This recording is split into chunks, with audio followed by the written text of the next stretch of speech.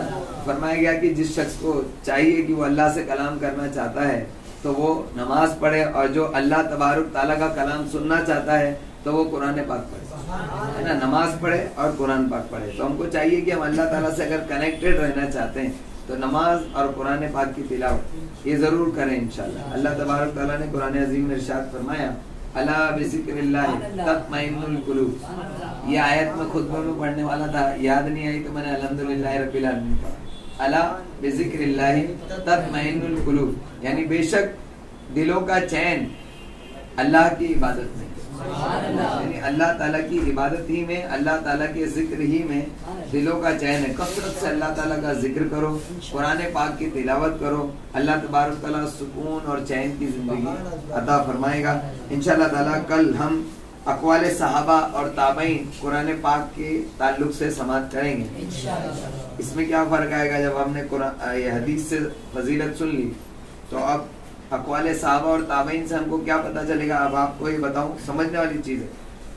احادیث کے ذریعے ہم جو قرآن کی فضیلت ہم نے سنی نا, میں نے ابھی آپ کو بتایا قرآن جو ہے اس کی فضیلت کو سمجھنا ہمارے لیول سے بہت اوپر ہے, اس لیے ہماری سمجھ میں نہیں آتا. لیکن صحابہ کرام اور تابعین نے جو ہم کو بتایا نا وہ کچھ ہمارے لیول کو آئے گا انشاءاللہ, تو آپ کو زیادہ اچھے طریقے سے سمجھ میں آئے گا انشاءاللہ. کل آئیں اور قرآن پاک کی تلاوت کے فضائل صحابہ کرام اور تابعین کے اقوال کے ذریعے سماعت کریں. اللہ تبارک تعالیٰ سے دعا ہے اللہ تبارک تعالیٰ کہنے سننے سے زیادہ ہم سب کو عمل کرنے کی توفیق عطا فرمائے. میرے مولا نبی کریم صلی اللہ تعالیٰ علیہ وسلم کے صدقے میں ہم سب کو قرآن پاک سے محبت عطا فرما, قرآن پاک کی تلاوت کی محبت عطا فرما, قرآن پاک کے علم کی محبت عطا فرما, قرآن پاک سے فیض حاصل کرنے کی توفیق عطا فرما, قرآن پاک کا فیض لوگوں تک پہنچانے والا بنا, قرآن پاک کے فیض کو عام کرنے والا بنا. میرے مولا نبی کریم صلی اللہ تعالیٰ علیہ وسلم کی سنت کے مطابق قرآن کو پڑھنے کی توفیق عطا فرما, اس کا ادب اور احترام کرنے کی توفیق عطا فرما, اس سے جڑے رہنے کی توفیق عطا فرما. میرے مولا ہمیں زیادہ سے زیادہ قرآن پاک یاد کرنے کی توفیق عطا فرما, قرآن پاک کی شفاعت ہم سب کو قبول فرما. میرے مولا حضور صلی اللہ تعالیٰ علیہ وسلم کی محبت میں زندہ رکھ, انہیں کی محبت میں موت عطا فرما. میرے مولا حضور صلی اللہ تعالیٰ علیہ وسلم کا دیدار خواب میں عطا فرما. موت کے وقت عطا فرما، قبر میں عطا فرما، حشر کے میدان میں عطا فرما، جنت میں حضور علیہ الصلوۃ والسلام کا ساتھ نصیب فرما، ایمان کے ساتھ مدینے میں موت عطا فرما، جنت البقیع میں قبر عطا فرما۔ سبحان ربک رب العزت عما یصفون وسلام علی المرسلین والحمد للہ رب العالمین۔ السلام علیکم۔